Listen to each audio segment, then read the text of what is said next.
ತಾಲೂಕಿನ ತಹಸೀಲ್ದಾರಾಗಿರ್ತಕ್ಕಂಥ ಸತ್ಯಂ ಮೇಡಮ್ ಅವರೇ, ಮುಖ್ಯ ಅತಿಥಿಗಳಾಗಿ ವೇದಿಕೆಯಿಂದ ಆಗಮಿಸಿರುವ ಕ್ಷೇತ್ರ ಶಿಕ್ಷಣಾಧಿಕಾರಿಗಳೇ, ಲೋಕೋಪಯೋಗಿ ಅಧಿಕಾರಿಗಳೇ, ಸಮಾಜ ಕಲ್ಯಾಣ ಇಲಾಖೆಯ ಮ್ಯಾನೇಜರ್ ಅವರೇ, ನಮ್ಮ ಸಮಾಜದ ಮುಖಂಡರು ಮತ್ತು ಚಳವಾದಿ ಮಾಸದ ತಾಲೂಕು ಅಧ್ಯಕ್ಷರು, ಚಳವಳಿಯಲ್ಲಿ ಸಕ್ರಿಯರಾಗಿರ್ತಕ್ಕಂಥ ಆತ್ಮೀಯರು, ಚಿಕ್ಕಪ್ಪನವರಾಗಿರ್ತಕ್ಕಂಥ ಲಿಂಗಪ್ಪ ಸರ್ ಅವರೇ,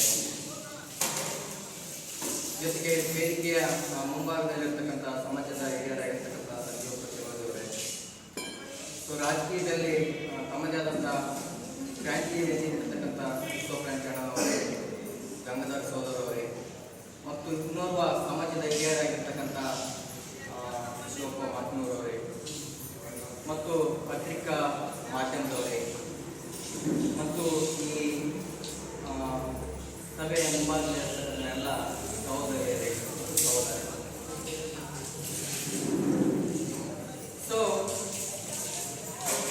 ಎಲ್ರಿಗೂ ವನಿತೆ ಓಬವ್ವನ 304ನೇ ಜಯಂತಿಯ ಪ್ರೀತಿಪೂರ್ವಕ ಶುಭಾಶಯಗಳನ್ನು ಈ ಮುಖಾಂತರ ಹೇಳಲಿಕ್ಕೆ ಬಯಸ್ತೇನೆ. ಇತಿಹಾಸದ ಪುಟಗಳಲ್ಲಿ ನೀ ತುಂಬಬಹುದು, ಇತಿಹಾಸದ ಪುಟಗಳಲ್ಲಿ ನೀ ತುಂಬಬಹುದು ನಿನ್ನ ಮಾತುಗಳಿಂದ, ತಿರುಚಿದ ಸತ್ಯಗಳಿಂದ.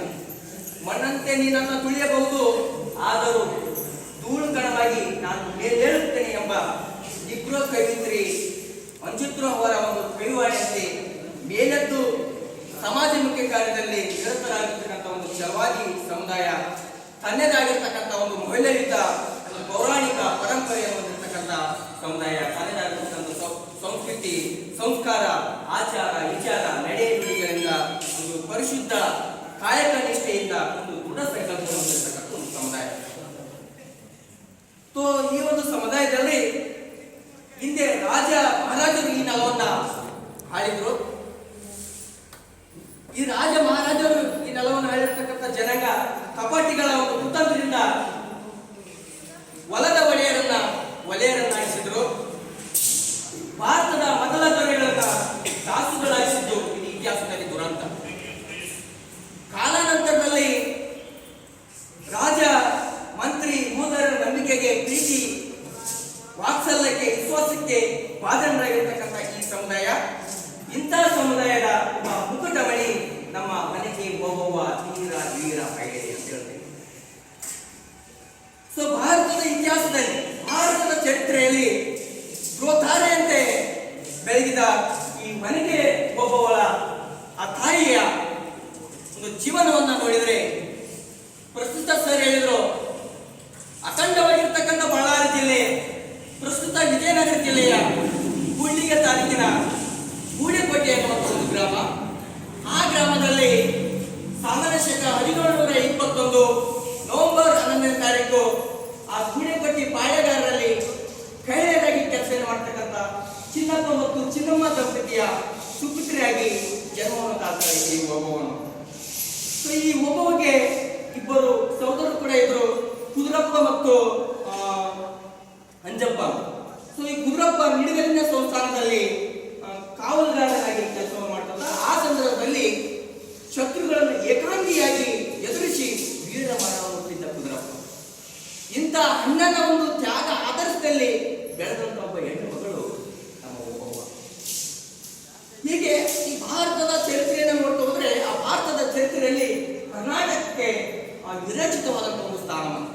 ಅದರಲ್ಲಿ ಚಿತ್ರದುರ್ಗ ಅಂದ್ರೆ ಸಾಂಸ್ಕೃತಿಕವಾಗಿ, ರಾಜಕೀಯವಾಗಿ, ಆರ್ಥಿಕವಾಗಿ, ಶೈಕ್ಷಣಿಕವಾಗಿ ಅಮೂಲ್ಯವಾದಂತಹ ಕಾಣಿಕೆಯನ್ನು ನೀಡಿರ್ತಕ್ಕ ಒಂದು ಸುಂದರವಾದ ಕಾರಣ.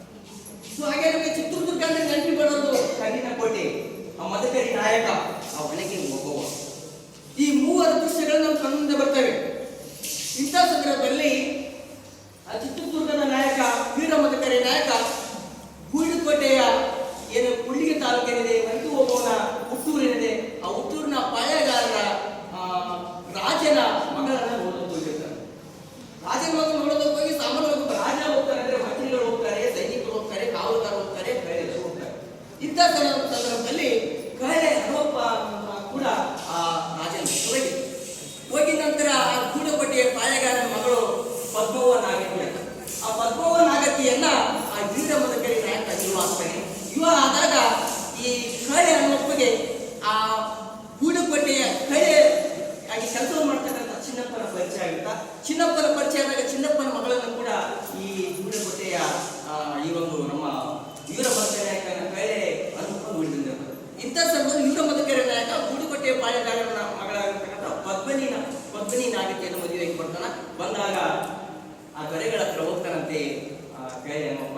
ಕರೆಗಳೇ, ನಾನು ಗೂಡಕೋಟೆಯ ಚಿನ್ನಪ್ಪ ನಮ್ಮ ಸಮುದಾಯಕ್ಕೆ ಸೇರಿದವರು. ಚಿನ್ನಪ್ಪನ ಮಗಳು ನಾನು ನೋಡಿ ಬಂದಿದ್ದೀನಿ. ನನ್ನ ಮಗ ಮುದ್ದು ಹನುಮಪ್ಪ ಅಂತಿದ್ದಾನೆ. ಆ ಮುದ್ದು ಹನುಮಪ್ಪಗೆ ಆ ಹುಡುಗಿ ಸರಿಯಾದ ಜೋಡಿ ಹೇಗಾದ್ರೂ ಮದುವೆ ಮಾಡಿಸಿ ಅಂತ ಅದನ್ನು ಕೇಳ್ಕೊಳ್ತಾರೆ. ಇಂಥ ಸಂದರ್ಭದಲ್ಲಿ ಸ್ವತಃ ಇವರ ಮದಕಡಿ ನಾಯಕನೇ ಪಾಳೆಗಾರ ಆಸ್ಥಾನಕ್ಕೆ ಬಂದು ಆ ಚಿನ್ನಪ್ಪ ಮತ್ತು ಚಿನ್ನಮ್ಮ ದಂಪತಿಯನ್ನು ಒಪ್ಪಿಸಿ ಆ ಗೋಪಗಳನ್ನ ಆ ಮುದ್ದು ಹನುಮಪ್ಪಗೆ ಮದುವೆ ಮಾಡಿಕೊಂಡು ಈ ಚಿತ್ರದುರ್ಗಕ್ಕೆ ಹೋಗಿ ಕರ್ಕೊಂಡು ಹೋಗ್ತಾರೆ. ಹೀಗೆ ಚಿತ್ರದುರ್ಗದ ಸೊಸೆಯಾಗಿ ಹೋಗ್ತಾರೆ ಈ ಮನೆಗೆ ಹೋಗುವ. ಸೊ ಸೊಸೆಯಾಗಿ ಹೋದ ನಂತರ ಏನಾಯ್ತು ಅನ್ನುವಂಥದ್ದು. ಸೊ ಚಿತ್ರದುರ್ಗ ಸೊಸೆಯಾಗಿ ಪಾದಾರ್ಪಣೆ ಮಾಡ್ತಾರೆ ಆ ತಾಯಿ. ಹೀಗೆ ಒಂದು ದಸರಾ ಹಬ್ಬ ನಡೆಸಿದ್ದು. ದಸರಾ ಹಬ್ಬದಲ್ಲಿ ರಂಗೋಲಿ ಮತ್ತು ಕ್ರೀಡಾ ಸ್ಪರ್ಧೆ ಇಟ್ಕೊಂಡಿತ್ತು. ಸಾಮಾನ್ಯವಾಗಿ ರಂಗೋಲಿ ಮತ್ತು ಕ್ರೀಡಾ ಸ್ಪರ್ಧೆ. ಆ ರಂಗೋಲಿ ಮತ್ತು ಕ್ರೀಡಾ ಒಂದು ಸ್ಪರ್ಧೆಯಲ್ಲಿ ಅಂದಿನ ಚಿತ್ರದುರ್ಗದ ಸ್ವಾಮಿಗಳಾಗಿರ್ತಕ್ಕಂಥ ಮುರುಘಾ ರಾಜೇಂದ್ರ ಉಪಾಧಿ ಸ್ವಾಮಿಗಳ ಒಂದು ಆಕರ್ಷವಾಗಿರ್ತಕ್ಕಂಥ ಚಿತ್ರ ಆ ರಂಗೋಲಿ ಎಲ್ಲಕ್ಕಿಂತ ನಿಲ್ಲಿಸ್ತಿತ್ತು. ಆ ದೊಡ್ಡ ಮದಕರಿ ನಾಯಕರು ಯಾರು ಬಿಡಿಸಿದ್ದು, ಈ ಚಿತ್ರ ಬಿಡಿಸಿದ್ದು ಯಾರದು? ಆಶ್ಚರ್ಯ ಆಗ್ತಾನೆ, ಚಕಿತನಾಗ್ತಾನೆ. ಆ ಹೆಣ್ಣುಗಳನ್ನ ನೋಡ್ಬೇಕಲ್ಲ ನಾವು ಕರೆತನ್ನಿ ಅಂತ ಹೇಳ್ತಾರೆ. ಕರೆತನ್ನಿ ಅನ್ನೋದು ಅಲ್ಲೊಬ್ಬ ಮಂತ್ರಿ ಇದ್ದ, ಕೈ ನರಸಪ್ಪ ಅಂತ. ಯಾವತ್ತು ಮಂತ್ರಿಗಳ ಕೆಲಸ ಕುತಂತ್ರಿ ಕೆಲಸ. ಸೊ ಇತಿಹಾಸದಲ್ಲಿ ನೋಡ್ತೀವಿ, ರಾಜ ಮಹಾರಾಜರು ತಮ್ಮ ಸಿಂಹಾಸನ ಕಳೆದುಕೊಳ್ಳೋದಕ್ಕೆ ಈ ಮಂತ್ರಿಗಳೇ ಕಾರಣರಾಗ್ತಾರೆ. ಅವಾಗ ಮಂತ್ರಿ ಹೇಳ್ತಾರಂತೆ, ಮಹಾಪ್ರಭು ಆ ಯುವತಿ ಛಲವಾದಿಗರ ಹೆಣ್ಣು ಮಗಳು, ಧರ್ಮಶಾಸ್ತ್ರದ ಪ್ರಕಾರ ಆಕೆ ಇಲ್ಲಿಗೆ ಬರುವಂತಿಲ್ಲ. ಇದು ದುರ್ಗದ ಸರ್ವಶ್ರೇಷ್ಠ ಅಮ್ಮನವರ ಆಲಯ, ಬರುವಂತಿಲ್ಲ ಹೇಳಿ ಅಂತಪ್ಪ. ಅವಾಗ ದೊಡ್ಡ ಇವರ ಮಧ್ಯೆ ಹೋಗ ನಿಮಗೆ ಜಾತಿ ಮತ ಪಂಥ ಧರ್ಮೇ ದೊಡ್ಡದಾದ್ರೆ ಮನುಷ್ಯತ್ವೇ ದೊಡ್ಡಂದ್ರು ನಾವು ಎಲ್ಲಿ ಒಬ್ಬವಿದ್ಲು ಅಲ್ಲಿ ಒಬ್ಬಗೆ ಹೋಗಿ ಸತ್ಕಾರ ಮಾಡಿ ಆಕೆಗೆ ಶವಾಶಿ ಒಬ್ಬವ ಅಂತ ಇಂಥ ವ್ಯಕ್ತಿತ್ವ, ತನ್ನ ವ್ಯಕ್ತಿತ್ವದಲ್ಲಿ ಬೆಳೆದಂತ ಹೆಣ್ಮಗಳು ನಮ್ಮ ಒಬ್ಬವ. ಹೀಗೆ ಆಕೆ ಕಲಾರಾಧನೆ ಕೂಡ ಇತ್ತು ಆ ಹೆಣ್ಣುಗಳಲ್ಲಿ. ಸೊ ಇನ್ನು ಒಬ್ಬ ಇತಿಹಾಸಕಾರ ಹೇಳ್ತಾನೆ, ಅಂತಕ್ಕಂಥ ಇತಿಹಾಸಕಾರ ಎಷ್ಟು ಅದ್ಭುತ ಹೇಳ್ತಾ ಹೋಗ್ತಾನೆ. ಒಬ್ಬವ ರಂಗದಲ್ಲಿ ಬಿಡಿಸಿ ಕೇವಲ ರಾಜನಿಷ್ಠೆಗೆ ಪಾತ್ರನಾಗಿದ್ದಿಲ್ಲ, ಆಕೆ ಭಕ್ತ ಪುಷ್ಪ ಸ್ಪರ್ಧೆಯಲ್ಲಿ ಕೂಡ ಭಾಗವಹಿಸಿದ್ದು ಅಂತ ಹೇಳ್ತಾನೆ. ಎಷ್ಟು ಚಂದ ಹೇಳ್ತಾ ಹೋಗ್ತಾನೆ. ಒಬ್ಬವ ರಂಗೋಲಿ ಬಿಡಿಸುವಲ್ಲಿ ಮಾತ್ರ ಪ್ರಮುಖ ಪಾತ್ರ ವಹಿಸಿದ್ದಿಲ್ಲ, ಭಕ್ತ ಕುಟುಂಬ ಸ್ಪರ್ಧೆಯಲ್ಲಿ ಕೂಡ ಭಾಗವಹಿಸಿದ್ದು. ಭಕ್ತ ಕುಟುಂಬ ಸ್ಪರ್ಧೆಯಲ್ಲಿ ಭಕ್ತದ ವರ್ಗಕ್ಕೆ ನೆಲ ಕಂಪಿಸುತ್ತಿತ್ತು ಹೇಳ್ತಾನೆ. ಭಕ್ತದ ವರ್ಗಕ್ಕೆ ನೆಲ ಕಂಪಿಸುತ್ತಿತ್ತು. ಆಕೆಯ ಕಟ್ಟು ಮಸ್ತಾದ ದೇಹದ ಬಲವೆಲ್ಲ ಕೋಳಿನಲ್ಲಿ ಸೇರಿ ತಾಯಿಗಳು ಉಬ್ಬಿ ನಿಂತಿದ್ದವು. ವೀರಗಾಶಿ ಹಾಕಿ ನಿಂತು ರೆಪ್ಪೆ ಬಡಿಯಲು ಬಿಡುವು ನೀಡದೆ ಒನಕೆಯನ್ನು ಎತ್ತೆತ್ತಿ ದಪ್ಪು ದಪ್ಪೆಂದು ಕೊಟ್ಟುವ ಆಕೆಯನ್ನು ಜನರು ನೋಡಲೆತ್ತಿದ್ದರು. ಈ ಗಮನಿನ ಸ್ಪರ್ಧೆಗಳೇ ಏರ್ಗಳಾಗಿದ್ದರು. ಹೀಗೆ ಆಕೆಯ ಶಕ್ತಿ, ಸಾಹಸ, ಧೈರ್ಯದ ಗೈಯಾಗಿದ್ದರು. ಈ ಮನೆಗೆ ಹೋಗುವ ಅನ್ನೋ ಈ ಸಂದರ್ಭದಲ್ಲಿ ಹೇಳಲು ಇಷ್ಟಪಡ್ತೇನೆ. ಸೊ ಇಂಥ ವೀರ ಮಹಿಳೆ ಮನೆಗೆ ಹೀಗೆ 1766ರಲ್ಲಿ ಈ ಐದಾರನೇ ಮತ್ತು ವೀರ ಮದಕರಿ ನಾಯಕ ಮೂಲದ ಸ್ನೇಹಿತರು. ಈ ಐದಾರನೇ ಅನೇಕ ಪ್ರದೇಶಗಳನ್ನು ಗೆಲ್ಲುವಲ್ಲಿ ಈ ಮದಕರಿ ನಾಯಕರ ಚಾಣಕ್ಯತನದಿಂದ ಗೆದ್ದಿರ್ತಾರೆ. ಕೊನೆಗಳಿಗೆ ಐದರಲ್ಲಿ ಏನ್ ಮಾಡ್ತಾರೆ, ನನ್ಗಿಂತ ಮದಕರಿ ನಾಯಕ ಹೇಳುತ್ತೇನೆ ಅನ್ನೋ ಉದ್ದೇಶದಿಂದ ಐದರಲ್ಲಿ ಈ ಮದಕರಿ ನಾಯಕರ ವಿರುದ್ಧ ಸೈನ್ಯವನ್ನು ತೆಗೆದುಕೊಂಡು ಬರ್ತಾರೆ. ಈ ಸೈನ್ಯವನ್ನು ತೆಗೆದುಕೊಂಡು ಬಂದಾಗ ಕಲ್ಲಿನ ಕೋಟೆ, ಕಲ್ಲಿನ ಕೋಟೆ, ಚಿತ್ರದುರ್ಗದ ಕೋಟೆ ನುಗ್ಗಬೇಕಂತ ಅನಸಾಸ ಪಡ್ತಾನೆ. ಅಂತ ಸಂದರ್ಭದಲ್ಲಿ ಆತನಿಗೆ ಒಂದು ತಿಂಡಿ ಕಾಣುತ್ತೆ. ಆ ತಿಂಡಿಯ ಮುಖಾಂತರ ಹೇಗಾದ್ರು ಮಾಡಿ ಆಕೆಯ ಮುಖಾಂತರ ಕೋಟೆ ಹೋಗ್ಬೋದು ಅಂತ ತಿಳ್ಕೊಳ್ತಾರೆ. ಇಂಥ ಸಂದರ್ಭದಲ್ಲಿ ಕಳೆ ಮತ್ತು ಹನುಮಪ್ಪ ಊಟಕ್ಕೆ ಬರ್ತಾನೆ. ಹೆಂಡತಿ ಒಬ್ಬವ ಊಟಕ್ಕೆ ಬರ್ತಾರ. ಬಳಸಿ ನೀರು ತರಲು ಹೋಗ್ತಾರ. ನೀರು ತರಲು ಹೋದಾಗ ಆ ಒಂದು ತಿಂಡಿಯಲ್ಲಿ ಬಿಸಿ ಬಿಸಿ ಬಿಸಿ ಬಿಸಿ ಸೋಂಡು ಬಂದಾಗ ಒಬ್ಬ ಹೋಗಿ ನೋಡ್ತಾಳ. ಬಂದಿದೆ ಒಂದು ನೀರು ತೆಗೆದುಕೊಂಡು ಗಂಡ ಹೇಳ್ಬೇಕಂತಲ್ಲ,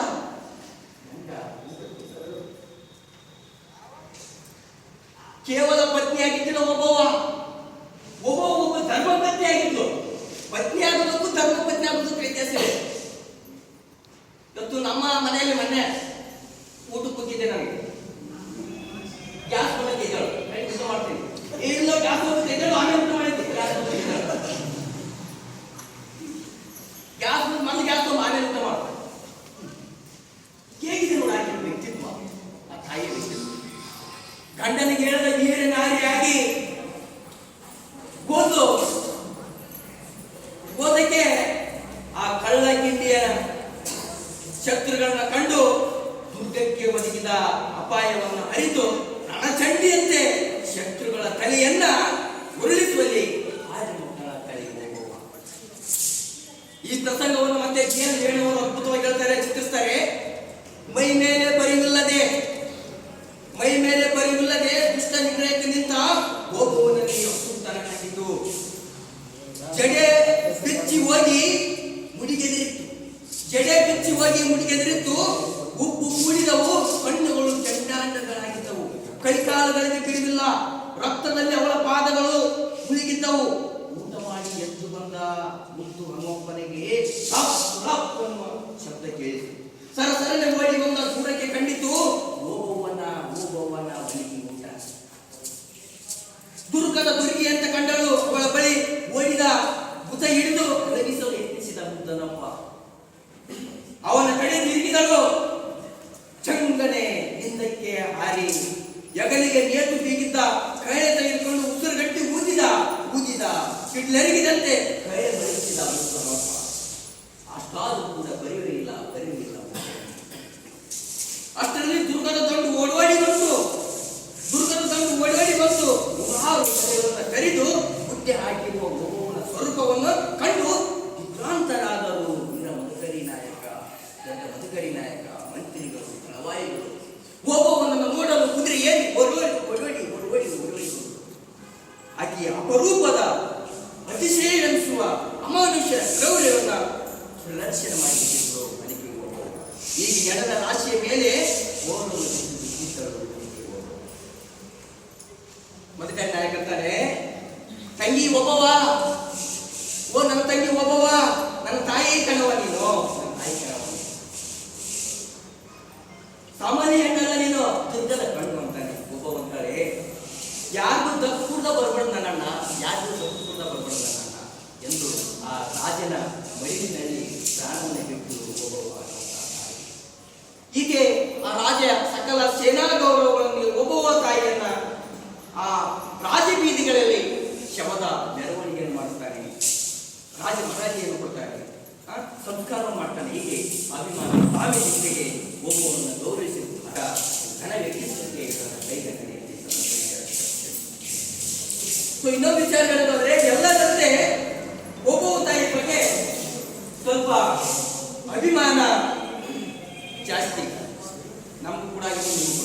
ಯಾಕೆ ಅಭಿಮಾನ ಜಾಸ್ತಿ ಅಂತಂದ್ರೆ, ನಾವು ನೋಡಿದೀವಿ ಇತಿಹಾಸದಲ್ಲಿ ಹಲವಾರು ಮಹಾರಾಣಿಯರು ತಮ್ಮ ಪಟ್ಟಕ್ಕಾಗಿ, ತಮ್ಮ ಸಿಂಹಾಸನಕ್ಕಾಗಿ, ತಮ್ಮ ಪದವಿಗಾಗಿ ಹೋರಾಟ ಮಾಡಿರುವುದನ್ನು ನೋಡಿದ್ದೀವಿ. ಝಾನ್ಸಿ ರಾಣಿ ಲಕ್ಷ್ಮೀಬಾಯಿ ಆಗಿರ್ಬೋದು, ರಾಣಿ ದುರ್ಗಾವತಿ ಆಗಿರ್ಬೋದು, ಚಾನ್ಸ್ ಬೇಬಿ ಆಗಿರ್ಬೋದು, ಹಲವಾರು ಮಹನೀಯರು ಹೋರಾಟ ಮಾಡಿದರು. ತಮ್ಮ ಸಿಂಹಾಸನಕ್ಕಾಗಿ ಕೂಡ ಹೋರಾಟ ಮಾಡಿದ್ರ ಜೊತೆಗೆ ಈ ದೇಶದ ಏಳಿಗೆಗಾಗಿ ಕೂಡ ಹೋರಾಟ ಮಾಡಿದ್ದು ಇದು ನಿಜವಾಗಿರ್ತಕ್ಕಂಥ ವಿಷಯ. ಆದ್ರೆ ಒಬ್ಬ ತಾಯಿ ಹಾಗಲ್ಲ. ಸಾಮಾನ್ಯ ಒಬ್ಬ ಜಲವಾದಿಗಳ ಹೆಣ್ಣುಮಗಳು, ಯಾವುದೇ ಯುದ್ಧತಂತ್ರ ಕಲ್ತಿಲ್ಲ, ಯಾವುದೇ ಕಟ್ಟಿ ಹಿಡಿದವರಲ್ಲ. ತನ್ನ ಸಾಕಿ ಸಲಿವಿದ ರಾಜರಿಗೆ ಆಪತ್ತು ಬಂದಾಗ ತನ್ನ ಶಕ್ತಿಯನ್ನು ಒಗ್ಗೂಡಿಸಿ ವೀರಾವೇಶದಿಂದ ಹೋರಾಡಿ ಶತ್ರು ಸೈನ್ಯವನ್ನು ನಾಶ ಮಾಡಿ ಆ ರಾಜ್ಯನ ಮಾನ ಮರ್ಯಾದೆಯನ್ನು ಕಾಪಾಡಿದ ವ್ಯಕ್ತಿ ನನಗೆ ಒಬ್ಬವ್ವ. ಹೀಗೆ ಒಂದು ಘನ ಧೀಮಂತ ವ್ಯಕ್ತಿ, ಯಾವುದೇ ಆಸೆ ಆಕಾಂಕ್ಷಿಗಳಿಗೆ ಆಕೆ ಬಗ್ಲಿಲ್ಲ. ತನ್ನ ಸ್ವಾಮಿನಿಷ್ಠೆ, ಸ್ವಾಭಿಮಾನವನ್ನು ತೋರಿತು ಅನ್ನುವುದು. ಹಾಗಾಗಿ ಈ ಒಬ್ಬವ್ವ ತಾಯಿಯ ಕಾರ್ಯವನ್ನು ಮೆಚ್ಚಿದಂತ ಮಧುಕರಿ ನಾಯಕರು ಒಬ್ಬವ್ವ ತಾಯಿಯ ನೆನಪಿಗಾಗಿ ಮತ್ತೊಂದು ಸುತ್ತಿನ ಕೋಟೆಯನ್ನು ಕಟ್ಟಿಸಿ ಅದರ ಬಾಗಿಲಿಗೆ ಒನಕೆ ಗಿಂಡಿ ಅನ್ನುವ ಹೆಸರನ್ನಿಟ್ಟ. ಜೊತೆಗೆ ಒಬ್ಬೊಬ್ಬಳ ಒಂದು ಪ್ರತಿಮೆಯನ್ನು ಸ್ಥಾಪನೆ ಮಾಡ್ತಾನೆ. ಜೊತೆಗೆ ಆಕರ್ಷಣ ಕಲ್ಲು ಅನ್ನುವಂತ ಒಂದು ಗ್ರಾಮವನ್ನ ಚಲವಾದಿ ಸಮುದಾಯಕ್ಕೆ ಜಾಗೀರನ್ನಾಗಿ ನೀಡ್ತಾರೆ. ಇನ್ನು ಮುಂದುವರೆದು ಆ ಚಿತ್ರದುರ್ಗದ ಸಮೀಪದ ಹೊಳಲ್ಕೆರೆ ಅನ್ನುವಂತ ಒಂದು ರಸ್ತೆಯಲ್ಲಿ ಆಕರ್ಷಣ ಗ್ರಾಮ ಬರುತ್ತ. ಆ ಗ್ರಾಮದಲ್ಲಿ ಈ ಒಬ್ಬವ್ವ ತಾಯಿಯ ದೇವಸ್ಥಾನ ಇದೆ.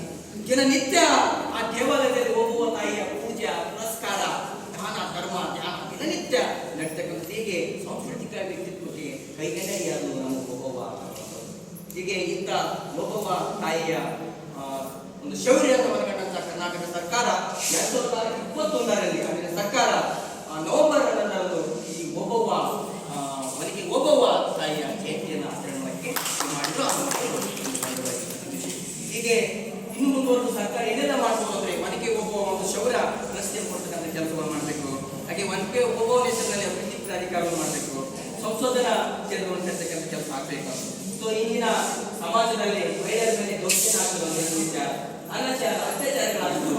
ಸೊ ಅವನ್ನೆಲ್ಲ ಮೆಟ್ಟಿ ನಿಲ್ಬೇಕಂದ್ರೆ ಒಬ್ಬವನಂತ ವ್ಯಕ್ತಿತ್ವವನ್ನ ಮಹಿಳೆಯರು ಉಳಿಸ್ಕೊಳ್ಬೇಕು. ಸಂವಿಧಾನ ಇದೆ, ಒಟ್ಟು ಅದಕ್ಕಿಂತ ಮುಂಚಿತವಾಗಿ ನಾವು ರಕ್ಷಣೆ ಮಾಡಿಕೊಡ್ತೇವೆ. ನಾವು ಒಬ್ಬವನಂತ ವ್ಯಕ್ತಿತ್ವನ ಪ್ರತಿಯೊಬ್ಬರ ಮನೆಯಲ್ಲಿ ಒಬ್ಬವನಂತ ವ್ಯಕ್ತಿತ್ವ ಉಳಿಸ್ಕೊಳ್ಬೇಕಂತ ಹೇಳ್ತಾ ಈ ಒಬ್ಬೊಬ್ಬ ತಾಯಿ ಅನೇಕ ಸಾಹಿತ್ಯಗಳಿಗೆ ವಿಷಯ ವಸ್ತು ಆಗ್ತಾರೆ. ಅದರಲ್ಲಿ ಕೊನೆಯದಾಗಿ ಹೇಳಿ ನಾನು ಮಾತನ್ನು ಮುಗಿಸ್ತೇನೆ. ಇಳಿದು ಬಾ ತಾಯೇ, ಇಳಿದು ಬಾ ಒಬ್ಬೊಬ್ಬ ತಾಯೇ, ಮತಿಗಟ್ಟವರ ಉತ್ತಡೆಯಿಸು, ಅಹಂಕಾರಿಗಳ ಪತನಗೊಳಿಸು, ತಮ್ಮ ಸಮಾಜದ ಬೀಜ ಬಿತ್ತೋ ಬಾ ತಾಯಿ, ಇಳಿದು ಬಾ ತಾಯೇ, ಇಳಿದು ಬಾ ಒಬ್ಬೊಬ್ಬ ತಾಯೇ, ಪವದ ಬಾಳ ತವನಾಗಿಸು, ಮೋಹದ ದಾವ ವಹಿಸು, ಜೀವದ ಚಿಲನ ಬಲವಾಗಿಸು, ಇಳಿದು ಬಾ ತಾಯಿ, ಇಳಿದು ಬಾ ಒಬ್ಬೊಬ್ಬ ತಾಯಿ. ಹೀಗೆ ಕವಿತೆಗಳಿಗೆ, ಕಾದಂಬರಿಗಳಿಗೆ, ನಾಟಕಗಳಿಗೆ, ಲಾವಣ್ಯಗಳಿಗೆ ಸಾವಿಲ್ಲದ ಸಾಹಿತ್ಯ ಹಾಗೂ ನಮ್ಮ ಬದುಕಿ ಒಬ್ಬೊಬ್ಬ ಸಾಹಿತ್ಯ ಆಗಿ ಅಮರಳಾದ ಇಲ್ಲಿಗೆ ಒಬ್ಬೊಬ್ಬ ಎನ್ನುವಂಥ ಒಬ್ಬ ವ್ಯಕ್ತಿತ್ವವನ್ನು ಹೇಳೋದಕ್ಕೆ ಉಪನ್ಯಾಸ ಮಾಡೋದಕ್ಕೆ ಅವಕಾಶ ಮಾಡಿಕೊಡ್ತಾರೆ.